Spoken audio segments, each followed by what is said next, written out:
He was a millionaire who had everything, and she was the pregnant wife he cast aside with 4 chilling words.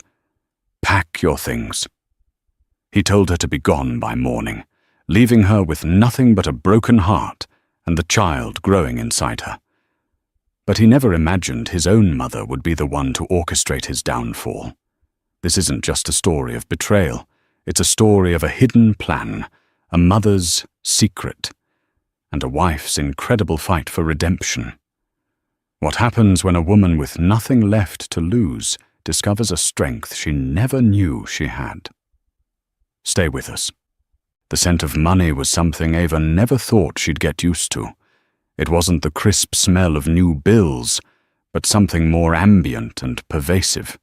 It was the fragrance of expensive leather from the seats of the Bentley, the faint, clean aroma of the twice-weekly professional cleaning service that left their penthouse overlooking Central Park, sterile and gleaming, and the subtle, custom-blended perfume that clung to her husband, Landon Pierce.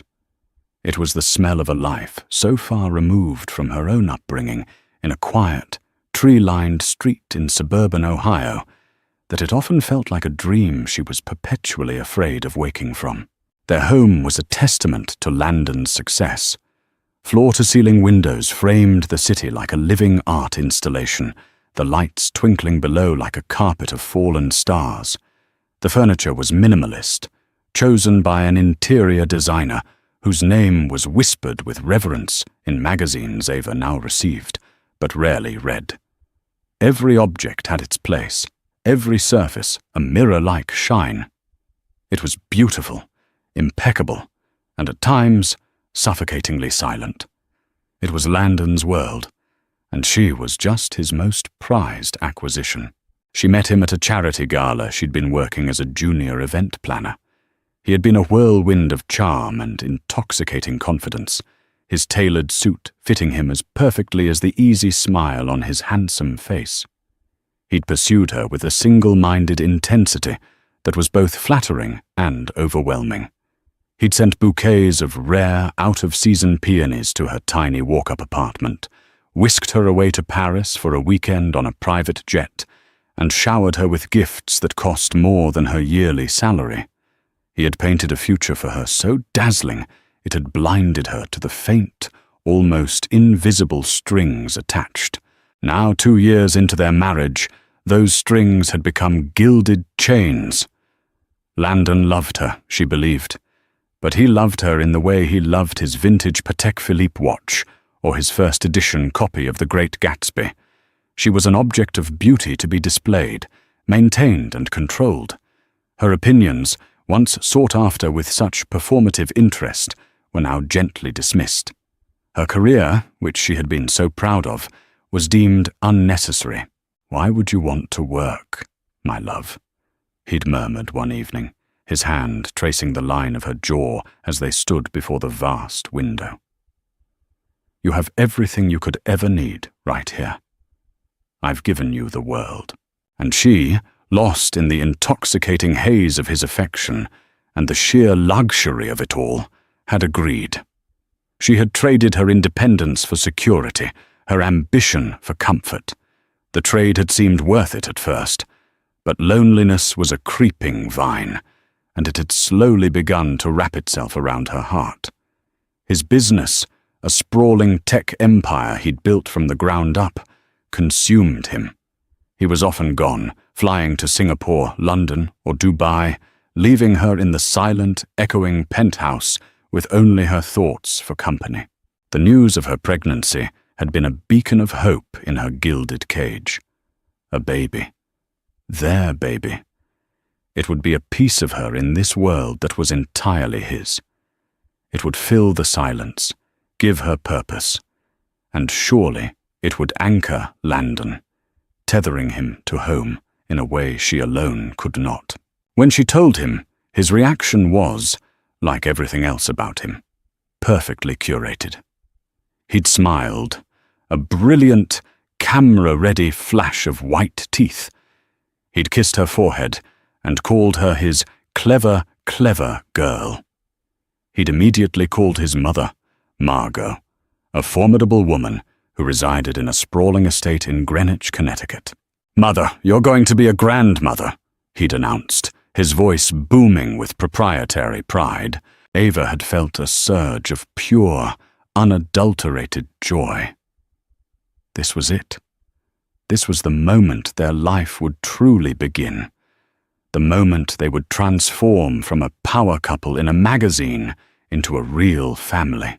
But as the weeks turned into months, a subtle shift occurred.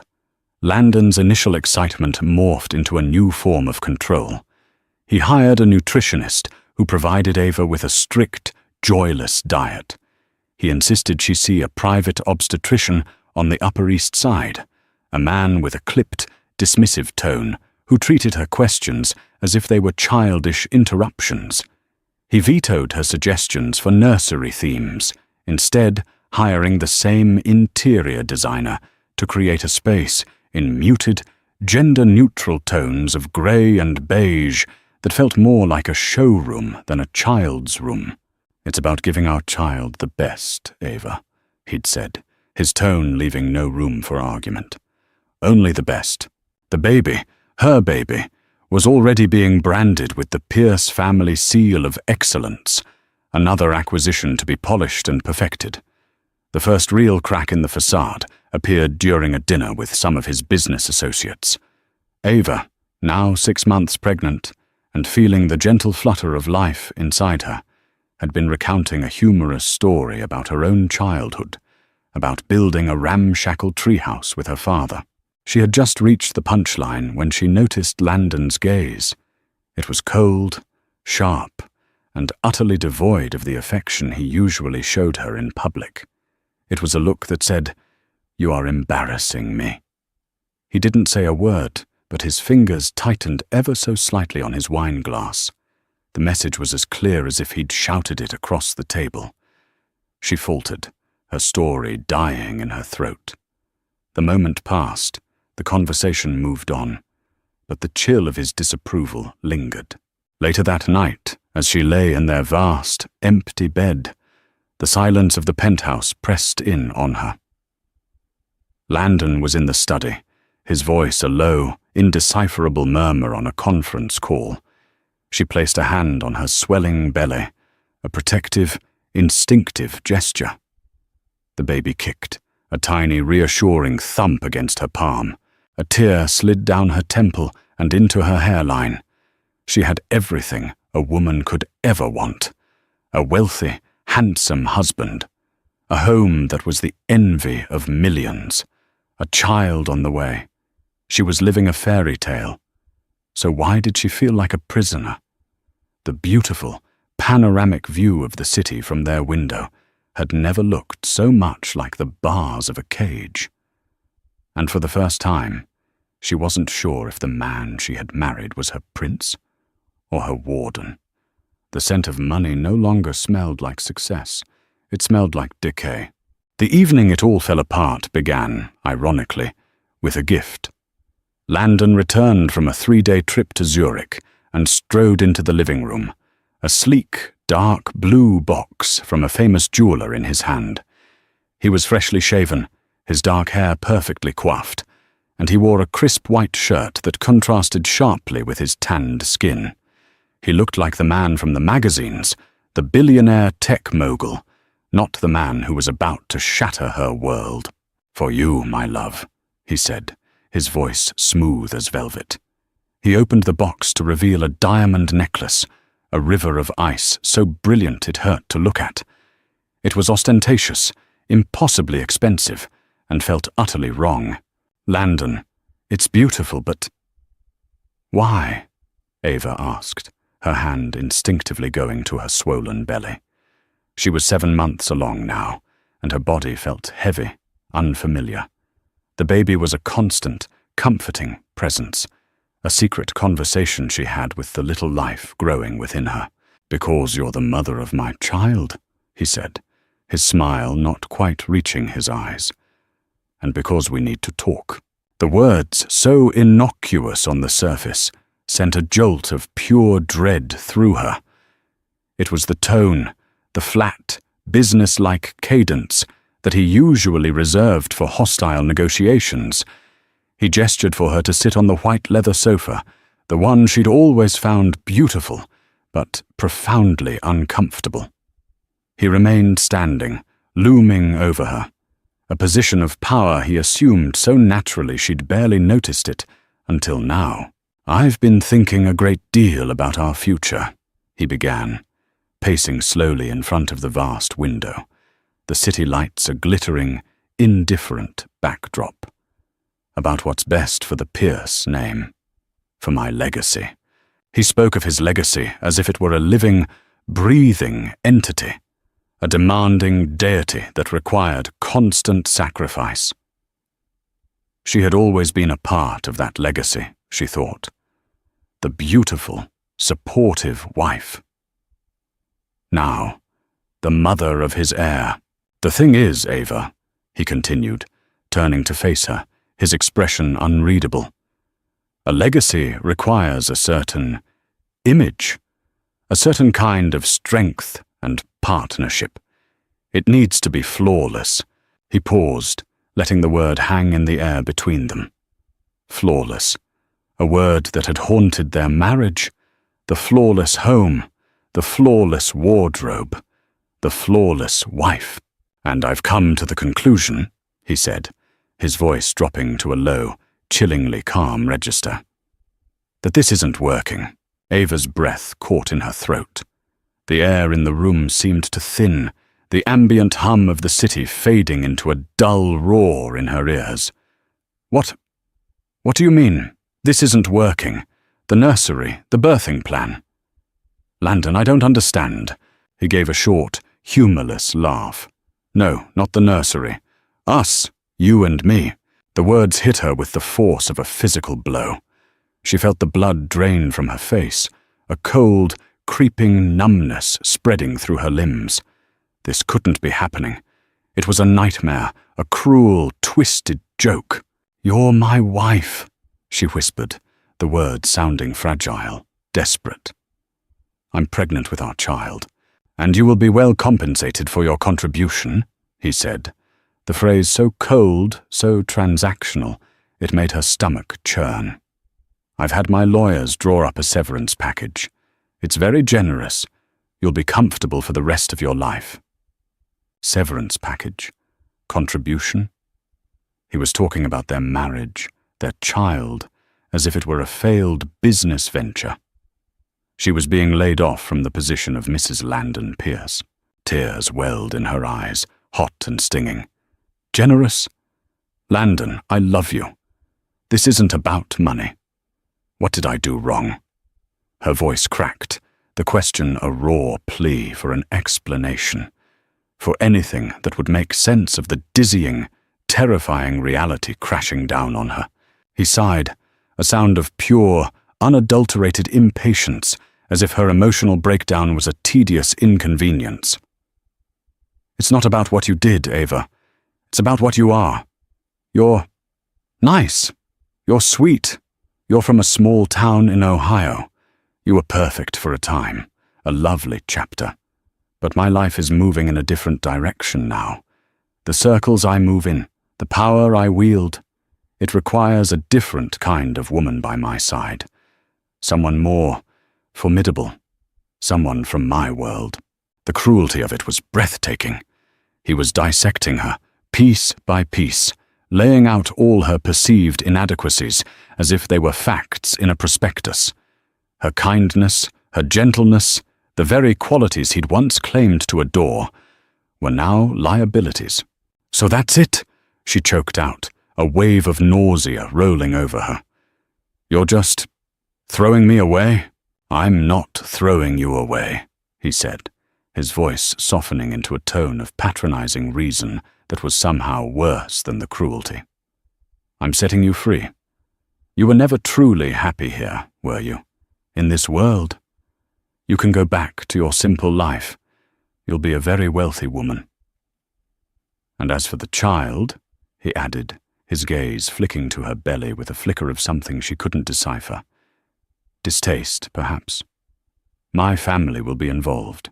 He or she will have the Pierce name and all the advantages that come with it. But they will not be raised by a woman who doesn't fit.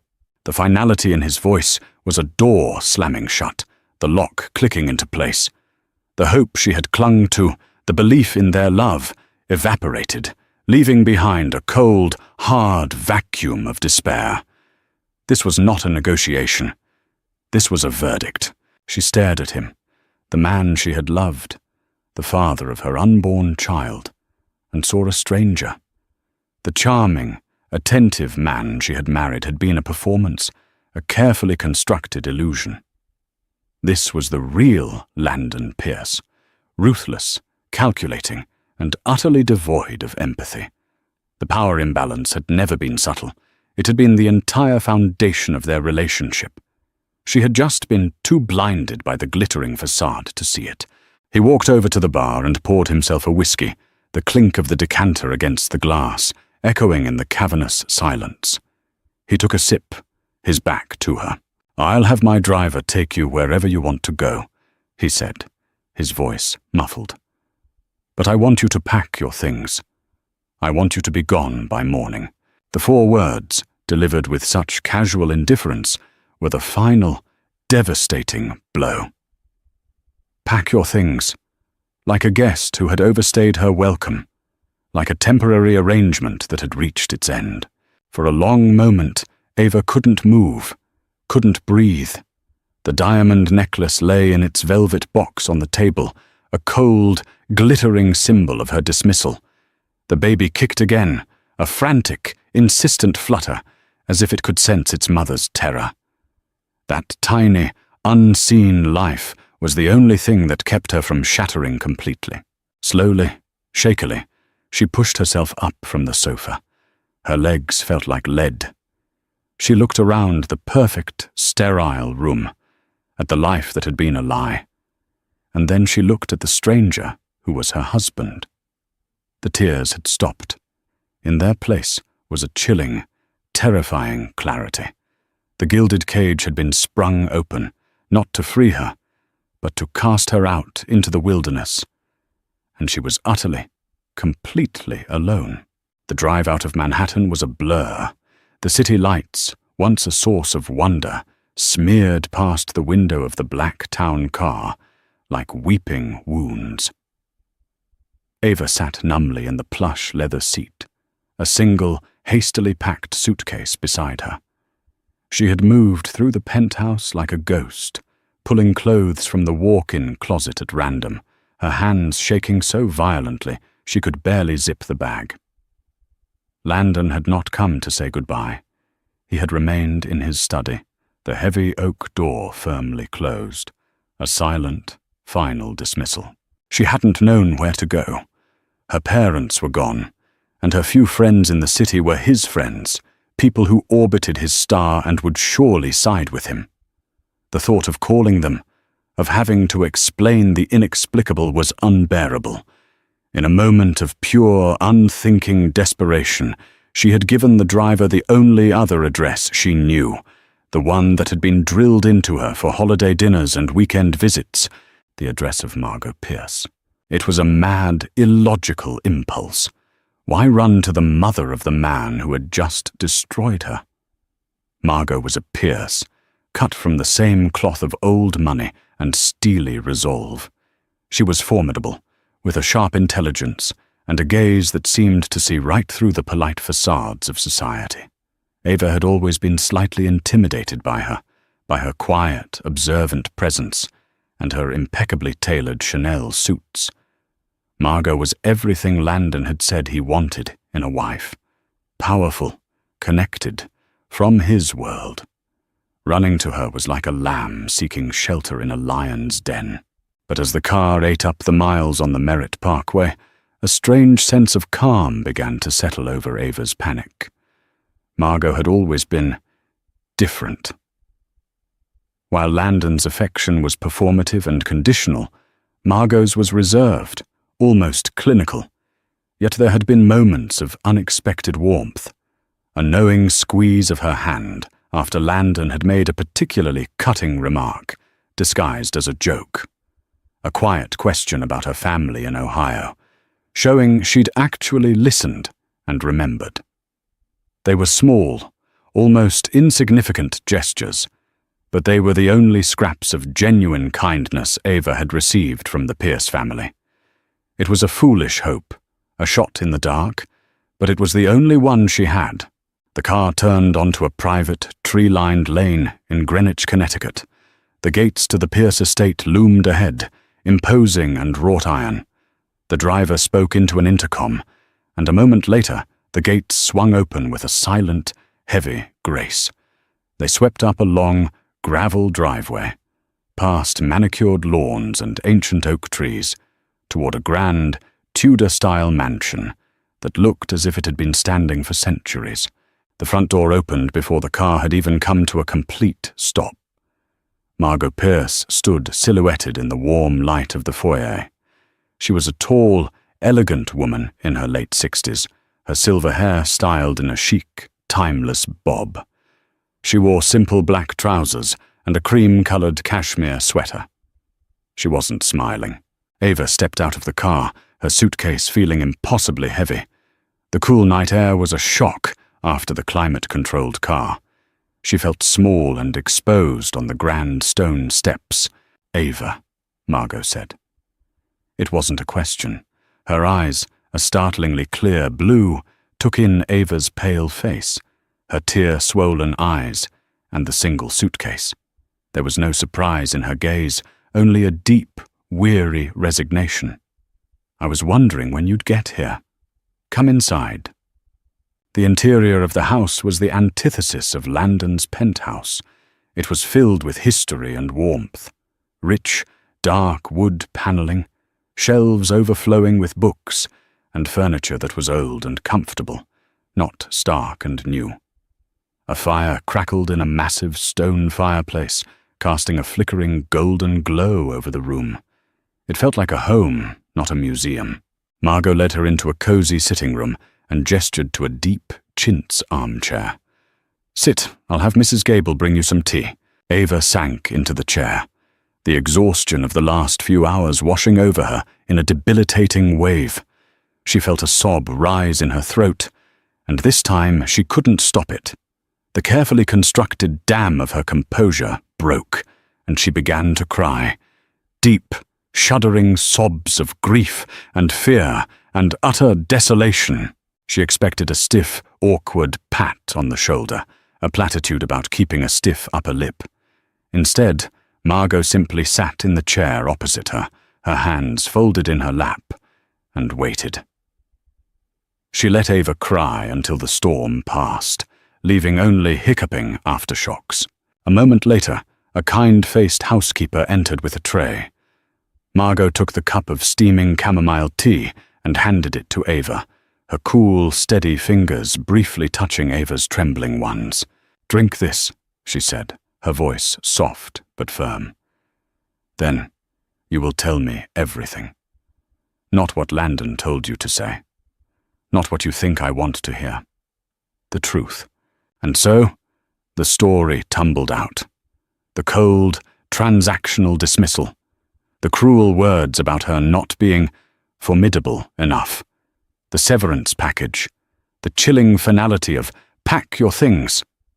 She told Margot everything, her voice raw with pain.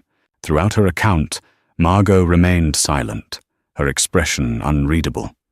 She didn't interrupt, didn't offer excuses for her son. She simply listened, her blue eyes fixed on Ava's face, her focus absolute. It was the most anyone had truly listened to her in years. When Ava finished, her voice a hoarse whisper.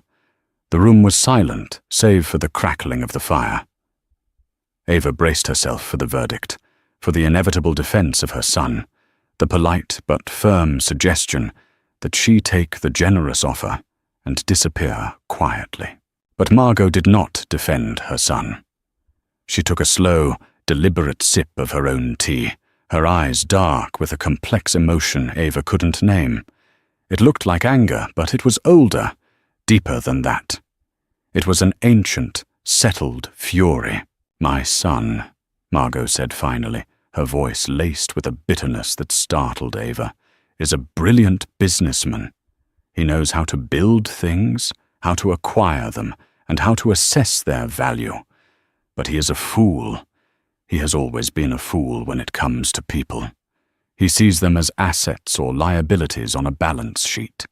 He doesn't understand that a person's true worth can't be quantified. She looked at Ava, a flicker of something new in her eyes. It wasn't pity. It was respect. "He told you that you weren't formidable," Margot said, a wry, almost imperceptible smile touching her lips. "He has no idea what that word even means." She stood up and walked to the window, looking out into the dark, manicured gardens. "I have known my son his entire life. I have watched him build an empire. And I have watched him become a man I barely recognize. A man who would throw away his wife and his unborn child because they no longer fit his brand. This is not just an insult to you, Ava. It is an insult to this family. It is an insult to me." She turned back, her spine straight, her resolve like steel. The quiet, observant woman Ava had known was gone. In her place was a matriarch, a queen surveying her kingdom and finding it under threat from her own heir. "You will not be disappearing quietly," Margot stated, her voice ringing with an authority that Landon's power, based on money and fear, could never match. "You will not be taking his severance package. You came here tonight seeking shelter. But you're going to get much more than that." She paused, her gaze intense, her mind clearly working, piecing together a strategy with the same precision her son used to plan a corporate takeover. "He wants a formidable woman," Margot said, a dangerous glint in her eye. "Fine, we'll give him one. He told you to be gone by morning. He has no idea what the morning will bring. He has started a war, Ava, and he has made a grave miscalculation. He assumed I would be on his side." The guest room Margot led Ava to was a world away from the cold, minimalist bedroom in the penthouse. It was soft and welcoming, with floral wallpaper, a plush quilted bedspread, and a window seat that looked out over a sprawling English garden, currently sleeping under a blanket of darkness. For the first time in hours, Ava felt a flicker of safety, a fragile sense of reprieve from the storm. She slept fitfully, her dreams a chaotic reel of Landon's cold eyes and the echoing finality of his words. But when she woke, it was not to the sterile silence of the city, but to the gentle sound of bird song and the soft, grey light of dawn filtering through the curtains. The world had not ended. A new day had, impossibly, begun. Downstairs, the house was already humming with a quiet energy. The scent of coffee and baking bread filled the air. Margot was in the sunroom, a space filled with plants and wicker furniture, a stack of newspapers on the table beside her. She was dressed in a crisp blouse and slacks, already looking as though she were preparing for a board meeting, not a quiet morning at home. "Good morning, Ava," she said, her tone brisk but not unkind. "I hope you slept. We have a great deal to discuss." She gestured to the seat opposite her, where a place had been set. As Ava sat, Margot pushed a file folder across the table. It was thin, beige, and unmarked. "Landon believes the world revolves around his company, Pierce International," Margot began, forgoing any small talk.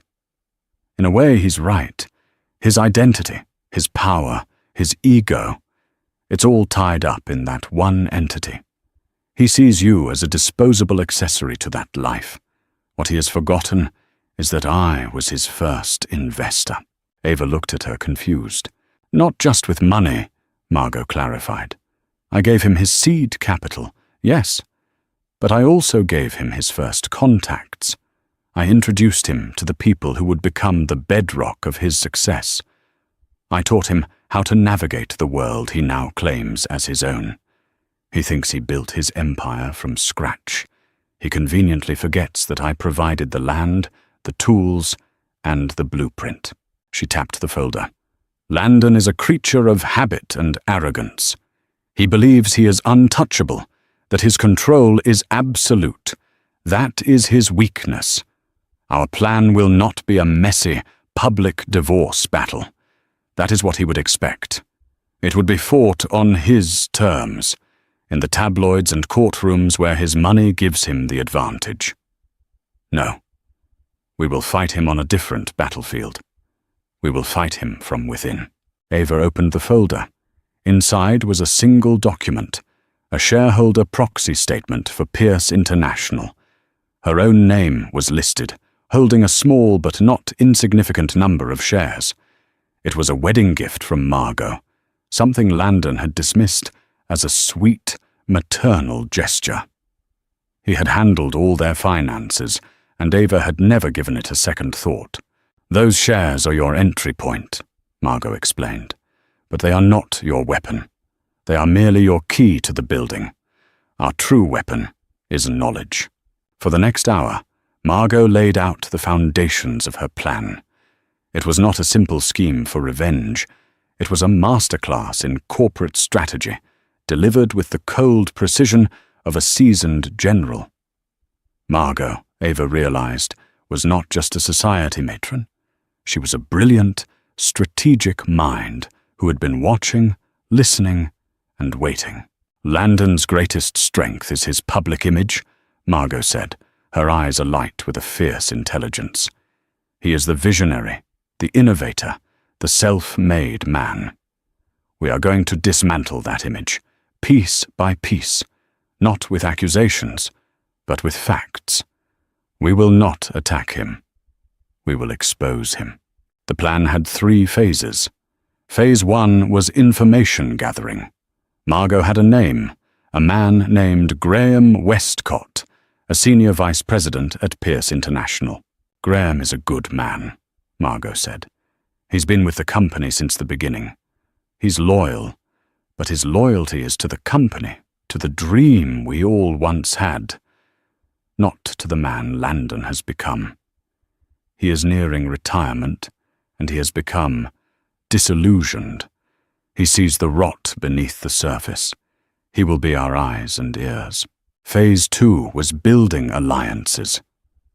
You are not the only person Landon has cast aside, Margot explained. He leaves a trail of burned bridges and broken promises. There are former employees, early partners, people he has wronged. They are afraid of him, of his power to ruin them. But people who are afraid can also be motivated by a common cause. You will be that cause. Ava's role, Margot explained, was not to be a victim. It was to be a symbol. The pregnant wife, discarded and underestimated. She would be the face of their quiet rebellion. Phase 3 was the end game. It was a move so audacious, so daring, that it took Ava's breath away. It involved leveraging a little-known clause in the company's bylaws, a clause Margot herself had insisted upon years ago, designed to protect the company from a rogue CEO. It was a failsafe, a hidden lever of power that Landon, in his arrogance, had long since forgotten. He is planning to merge with a rival tech firm, a massive, multi-billion-dollar deal, Margot said, her voice low and intense. It is his magnum opus, the deal that will cement his legacy. He has told the board it is a merger of equals. It is not. It is a takeover. He is selling off key assets, laying off foundational employees, and hollowing out the company he built, all for the sake of his own ego. He is selling its soul. And we are going to stop him. Ava stared at the woman across from her, her mind reeling. This was not just a plan for revenge. It was a coup.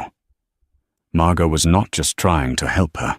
She was trying to save the soul of the company she had helped create. Her motives were not purely altruistic. They were deeply personal, rooted in a complex mix of maternal disappointment, protective instinct, and a fierce, unyielding pride. She was fighting for Ava, yes, but she was also fighting for her own legacy, a legacy Landon was in the process of destroying. "Why?" Ava asked, the question a whisper. "Why are you doing this for me?" Margot looked away, her gaze softening as she watched a small bird land on a branch outside the window. "When I was a young woman, my own husband, Landon's father, was a powerful man, and a difficult one. He made mistakes, and I stood by, silent and supportive, because that is what was expected of me. I thought I was being strong, but I was being complicit. I will not make that mistake again. No woman should be made to feel powerless by a man, especially not a man from my family." She turned back to Ava, her eyes locking with hers. "He underestimated you, Ava. He thinks you are weak, and frankly, you have allowed him to think that. That changes today. The next few weeks will be the most difficult of your life. You will have to find a strength you didn't know you possessed. You will have to become the woman he accused you of not being. Can you do that?" Ava looked down at her hands, then placed one on her belly. A tiny life was depending on her. She thought of Landon's cold, dismissive face, of the years she had spent shrinking herself to fit into his world. She thought of the quiet desperation of her gilded cage. Margot was offering her not just a way out, but a way up. It was terrifying. It was fraught with risk, but it was also a lifeline. She lifted her chin, her gaze meeting Margot's. For the first time since that horrible night, the fear was replaced by something else. A spark, a flicker of defiance, a nascent, unfamiliar power. "Yes," Ava said, her voice clear and steady. "Yes, I can." A slow smile spread across Margot's face. It was the smile of an architect, seeing her plans finally taking shape. "Good," she said. "Then let's get to work." The following weeks were a blur of clandestine meetings and whispered phone calls. The quiet, comfortable mansion in Greenwich transformed into a war room, and Ava, under Margot's tutelage, began a transformation of her own. She was no longer just a victim. She was a student, and her education was in the art of power. Her first lesson was with Graham Westcott. Margot arranged a meeting at a discreet tea room in a nearby town. Graham was a kind-faced man with weary eyes and a gentle demeanor, the antithesis of Landon's sharp, predatory energy. He was nervous at first, his hands trembling slightly as he stirred his tea. "I love that company," he told Ava, his voice thick with emotion. "I was there when it was just 3 of us in a rented office space. We believed we were changing the world. Now it's just about share prices and hostile takeovers. Landon has lost his way." Ava, coached by Margot, didn't press him for secrets. Instead, she listened. She asked him about the early days, about his family. She spoke of her own hopes for her child, for a future where integrity mattered more than profit. She wasn't acting. She was speaking from the heart, but it was a truth she had long suppressed. She was connecting with him, not as a corporate spy, but as a fellow human being who had been disillusioned by the same man. By the end of their meeting, Graham's nervousness had been replaced by a quiet resolve. "Margot was right about you," he said, looking at her with newfound respect. "You're not what I expected." He slid a plain manila envelope across the table. "These are internal projections for the merger. They show the projected layoffs. It's worse than anyone knows. Use them well." That small victory was a turning point for Ava. She had not manipulated Graham. She had earned his trust. It was a form of power she had never known, a power rooted in empathy and genuine connection, not fear and intimidation. It felt clean. It felt right. Her days fell into a new rhythm. Mornings were spent with Margot, poring over company reports and financial statements that once would have been indecipherable. Margot was a patient teacher, breaking down complex jargon, explaining the subtle language of corporate finance, and pointing out the vulnerabilities hidden within the numbers. Ava's mind, long dormant, felt sharp and alive. She was discovering an aptitude for strategy she never knew she possessed. Afternoons were for outreach. Guided by Margot and the information from Graham, Ava began to contact other people from Landon's past. A brilliant software developer he had pushed out of the company to take sole credit for a groundbreaking algorithm. A former marketing director he had fired for questioning his unethical advertising strategies. Each conversation was a delicate dance. She approached them not with anger or a thirst for revenge, but with a quiet, dignified strength. She shared her story, but more importantly, she listened to theirs. She became a repository for their quiet resentments, their forgotten ambitions, their shared sense of betrayal. She was not just fighting for herself anymore. She was fighting for all of them. The psychological conflict was immense. Part of her, the old Ava, was horrified by what she was doing. It felt deceptive, calculating. She was using people's pain to fuel a corporate coup. But another part of her, the woman being forged in the fires of Margot's war room, knew it was necessary. Landon had built his empire on the backs of these people. Giving them a voice, a chance to reclaim their dignity, was not deception. It was justice. Her most difficult challenge was a woman named Sloane Carrington, a venture capitalist who had been one of Landon's earliest and most vocal champions. She was sharp, cynical, and had a reputation for suffering no fools. Landon had unceremoniously cut her out of a lucrative deal years ago, but she had never spoken of it publicly.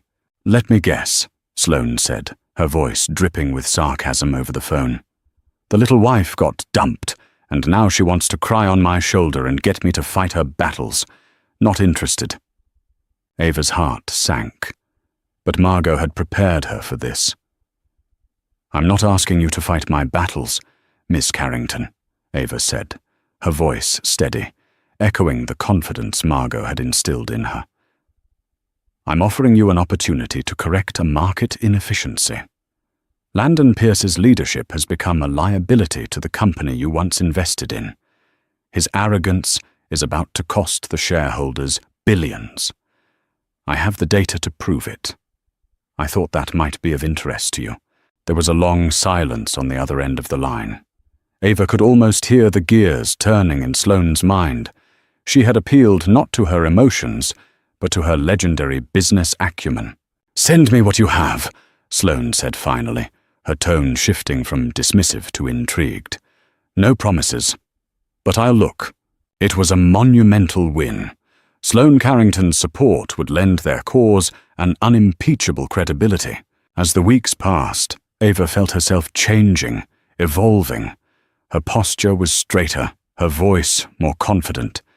The fear that had once consumed her was still there, a low hum beneath the surface, but it was now overshadowed by a powerful sense of purpose. She was no longer Landon Pierce's discarded wife. She was a leader, a strategist, the quiet, unassuming center of a growing rebellion. One evening, as she and Margot were going over the final preparations for their endgame, Ava paused, her hand resting on her now prominent belly. The baby kicked, a strong, steady rhythm. "I'm scared, Margot," she admitted, her voice low. "Not for me, but for him, or her. What kind of world am I bringing this child into? What kind of mother am I becoming?" Margot looked at her, her expression softening. She reached across the table and placed her hand over Ava's. "You are becoming the kind of mother your child will be proud of," she said gently. "You are showing them that you do not have to accept the world as it is handed to you. You are showing them that true strength isn't about being loud or ruthless. It's about having the courage to stand up for what is right, even when you are afraid. You are not just fighting a man, Ava. You are fighting for a better future for your child. And there is no more formidable act than that. In that moment, Ava understood the true depth of Margot's motives. This was her redemption, too. Through Ava, Margot was rewriting her own past, rectifying the silence she had regretted for so long. They were 2 generations of women, bound by the failures of the same man, now united in a quest to redefine their own legacies. The final piece of the plan was the annual shareholder meeting, just days away. It was where Landon intended to announce the merger, his moment of ultimate triumph. It was also where their quiet, carefully orchestrated coup would finally come to light. Ava was no longer just a pawn in Margot's game. She was a queen, forged and ready for the final, decisive move. The day of the Pierce International annual shareholder meeting was grey and overcast, the sky threatening a storm that mirrored the tempest brewing inside the company's gleaming headquarters. The main conference hall was a sea of dark suits and hushed, expectant murmurs. Landon Pierce stood at the podium, a portrait of success and unshakable confidence. He scanned the crowd, his smile broad and charismatic, completely unaware that his kingdom was about to be besieged from within. Ava and Margot arrived not with a dramatic entrance, but with a quiet, deliberate calm. They took their seats not in the front row, but in the middle of the pack, 2 unassuming women in a room full of power players. Ava's heart hammered against her ribs, but she kept her expression serene, her hands resting protectively on her belly. She could feel Margot's steadying presence beside her, a silent anchor of resolve. Landon began his address, his voice resonating with practiced ease. He spoke of record profits, of innovation, of a future that was brighter than ever. He was a master showman, weaving a narrative of triumph that had the board members and investors nodding in approval. Ava felt a pang of the old awe she used to have for him, for his ability to command a room, to bend reality to his will. But now she could see the artifice, the hollow core beneath the polished veneer. Finally, he arrived at the climax of his speech, the announcement of the merger with Titan Dynamics. "This isn't just a merger," he declared, his voice booming with pride. "This is a revolution, the dawn of a new era for Pierce International, cementing our place as the undisputed leader in the global tech landscape for decades to come." A wave of enthusiastic applause swept through the room. Landon beamed, soaking in the adoration. This was his coronation. He motioned for the formal vote, a procedural necessity. The outcome was a foregone conclusion. And then a single hand went up. It was Sloane Carrington. She stood, a sharp, commanding figure in a tailored red suit. All eyes turned to her. A confused silence fell over the room. "Before we vote," Sloane said, her voice cutting through the silence like glass, "I believe there is some information that the shareholders have not been made privy to. Information that pertains directly to the value and long-term stability of this company." Landon's smile faltered, a flicker of annoyance crossing his face. "Sloane, I assure you, all relevant materials have been distributed." "Have they?" Sloane interrupted, her tone icy. She gestured to the back of the room.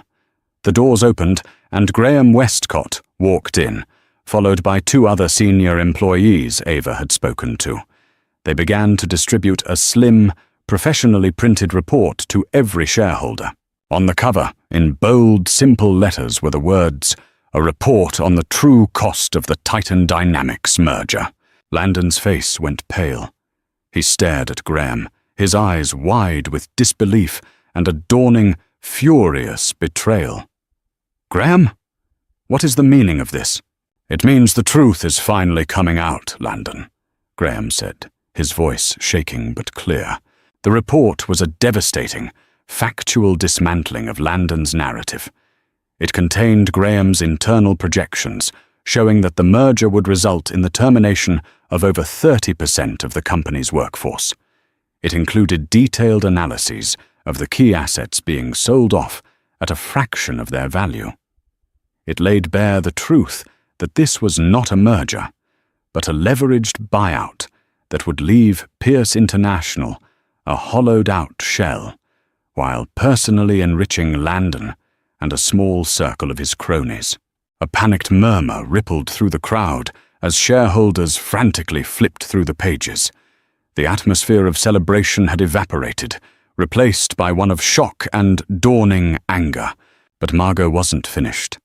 She stood up, her movements slow and graceful. The room fell silent. When the matriarch of the Pierce family stood to speak, everyone listened. "My son is a visionary," she began, her voice calm and measured, yet carrying to every corner of the room. "But a vision without a soul is a nightmare. He has spoken to you of legacy. But a legacy is not built by dismantling the very foundation you stand on. It is not built on the backs of the loyal employees who have dedicated their lives to this company." She paused, her gaze sweeping over the stunned faces of the board members. "There is a clause in the company bylaws, Section 12B, a clause I insisted upon at its founding. It states that any merger or acquisition that results in a fundamental change to the company's core structure requires not just a simple majority, but a 2/3 approval from the shareholders and the unanimous consent of the founding board." She turned her gaze directly on Landon. It was not the look of a mother, but of a judge delivering a sentence. "I was a member of the founding board, and I do not consent." It was a checkmate, a move so brilliant, so unexpected that the entire room seemed to gasp as one. Landon stared at his mother, his face a mask of pure, unadulterated rage and disbelief. He had been so focused on the enemies in front of him that he had never once considered the possibility of a betrayal from behind, from his own blood. And then Ava stood up. This was her moment, the one Margot had prepared her for. She didn't speak of her personal pain, of her broken heart. She spoke as a shareholder, as the mother of a future Pierce, as a woman who had been given a voice. "I am Ava Sinclair," she said, her voice clear and strong, resonating with a power she never knew she possessed. "I am not a businesswoman, but I am a human being, and I have spoken to the people this report talks about, the developers, the marketers, the administrative staff, the people who are the true heart of this company. A company's worth is not just in its stock price. It is in its people. It is in its integrity. And under its current leadership, this company has lost its way." She looked directly at Landon, her gaze unwavering. There was no anger in her eyes, only a profound, heartbreaking sadness. "You told me I wasn't formidable enough. But being formidable isn't about being ruthless. It's about having the strength to do the right thing, especially when it's hard. And what you are doing, Landon, is not just wrong. It is weak." The word hung in the air. Weak. The ultimate insult to a man like Landon Pierce. He looked from his mother to his wife, to the sea of accusing faces around him. He saw his allies shifting their gazes, his supporters suddenly finding their shoes fascinating. The power he had wielded, the fear he had cultivated, had vanished in an instant, exposed as a fragile house of cards. His empire, his legacy, his very identity had crumbled around him, not with a bang, but with a series of quiet, undeniable truths.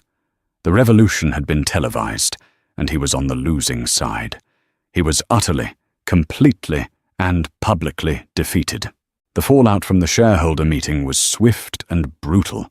The Titan Dynamics deal collapsed spectacularly. The board, facing a shareholder revolt and a PR nightmare, demanded Landon's immediate resignation. His face, once a symbol of arrogant success on the covers of business magazines, was now the subject of scathing articles detailing his hubris and downfall.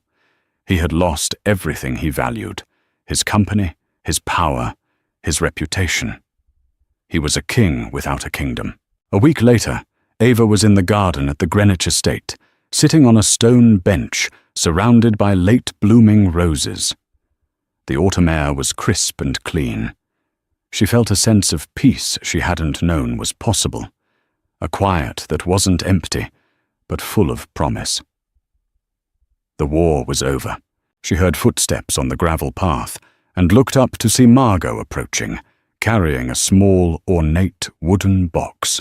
"This is for you," Margot said, sitting beside her. Or rather, for the baby. Ava opened the box. Inside, nestled on a bed of faded velvet, was a simple, elegant silver rattle. It was old, tarnished with age, and clearly cherished. "It was Landon's," Margot said softly, "and his father's before him. It is a family heirloom, from a time when the Pierce name stood for something more than just money." Ava looked at her, her heart full. "Margot, I can never thank you enough." Margot smiled, a genuine warm smile that transformed her usually stern features. "You don't have to thank me, Ava. We saved each other. You gave me the courage to finally do what I should have done years ago. And I hope, showed you the woman you were always meant to be." Their conversation was interrupted by the sound of a car on the driveway. It was Landon. He got out of the car, looking smaller, diminished. He had lost weight, and the expensive suit he wore seemed to hang off his frame. He approached them hesitantly, his usual swagger gone, replaced by a raw, unfamiliar vulnerability. "Mother," he said, his voice hoarse. He couldn't bring himself to look at Ava. "Landon," Margot replied, her tone neutral. I came to talk," he stammered, his gaze fixed on the ground. "I've been doing a lot of thinking, about everything." He finally lifted his head and looked at Ava. The anger was gone from his eyes, replaced by a deep, hollowed-out confusion. It was as if he was seeing her for the first time. "You were right," he said, the words sounding foreign on his tongue. "What you said at the meeting, it was weak. I built an empire, but I destroyed everything that mattered. I was so afraid of losing control, of not being the most powerful man in the room, that I became a monster." He took a hesitant step closer. "I don't expect you to forgive me, Ava. I don't deserve it. But I want to be a father to our child. A real father. If you'll let me, I'm going to get help. I need to figure out who I am without all of that." He gestured vaguely, encompassing the entire world he had lost. Ava looked at the broken man before her. The desire for revenge, the anger, had long since faded, replaced by a profound sense of sadness for the man he could have been. Forgiveness was a complex, messy thing. It wasn't a switch she could flip, but she saw for the first time a flicker of the man she had once loved, buried deep beneath layers of ego and ambition. "Redemption isn't a single act, Landon," she said softly, her voice her own, strong and sure. "It's a long road, and it's a road you have to walk on your own. You can be a part of our child's life, but you will have to earn it. Not with gifts or promises, but with actions, with time." He nodded, a flicker of hope in his eyes. He understood. It was not the answer he wanted, but it was the one he needed. He looked at his mother, a silent question in his eyes. "The company is in good hands," Margot said, answering his unspoken question. "Graham is the interim CEO. He's bringing back the old team. They're rebuilding. Perhaps one day there will be a place for you there again. But not as a king, as a worker. You have to start from the beginning, Landon, and learn what it truly means to build something that lasts. He stayed for a few more minutes, the conversation stilted and awkward, yet holding the first, fragile threads of a new beginning. When he left, the three of them knew that nothing would ever be the same. The old power structures had been shattered, the betrayals laid bare. As his car disappeared down the driveway, Ava turned to Margot. "What now?" Margot looked out at the garden, a serene expression on her face. "Now we live. You prepare to be a mother. I prepare to be a grandmother. And as for the company, Sloane Carrington has asked me to take a permanent seat on the board. She said they needed someone formidable." She looked at Ava, a twinkle in her eye. I told her I knew just the woman for the job, but that she was currently busy building a legacy of her own. Ava laughed, a real, genuine laugh that came from deep within. She placed a hand on her belly, feeling the strong, steady kick of her child. The future was uncertain, a blank page waiting to be written. But for the first time in a very long time, she was not afraid. She was the architect of her own life now, and she was ready to build. This story shows that the deepest betrayals can sometimes come from those we love the most, but it also shows the incredible power of redemption and the unexpected strength we can find within ourselves. The journey of Ava, Landon, and Margot is a reminder that true power isn't about wealth or control, but about integrity, courage, and the willingness to fight for what is right.